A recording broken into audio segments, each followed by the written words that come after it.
Hello bachon, let's discuss the question. So the question says a wall has two layers A, B, each made of different material. Both the layers have the same thickness.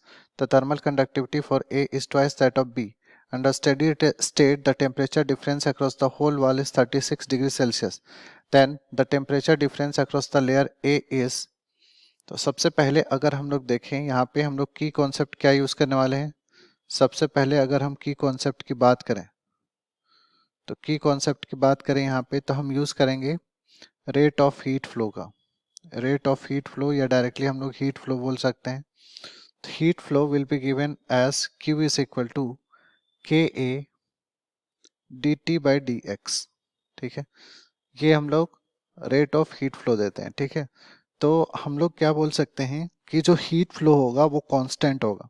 ठीक है, तो constant के condition में हम लोग क्या लिख सकते हैं, अगर जो वॉल ए है उसके लेफ्ट में अगर हम लोग लिखें so this will be given as 2KA T minus TA divided by T minus 0.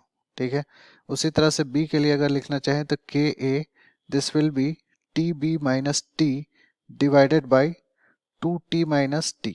ठीक है, अब यहाँ से अगर हम लोग सॉल्व करें इस इक्वेशन को तो हमारे पास वैल्यू कितना आ जाएगा, 3T will be equal to TB plus 2TA. ठीक है, अब यहाँ पे ये भी दिया हुआ है कि under steady state temperature difference across the whole wall is 36 degree Celsius. तो हम लोग क्या लिख सकते हैं, TB minus TA is equal to 36 degree Celsius.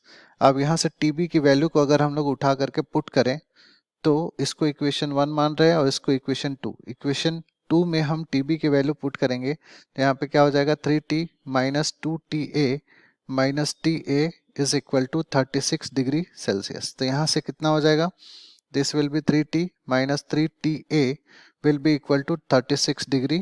तो यहाँ से हम लोग क्या लिख सकते हैं, T minus TA will be equal to 12 degree Celsius. ठीक है, तो हमारे पास जो करेक्ट ऑप्शन होगा that will be option B, 12 degree Celsius. I hope you understood well.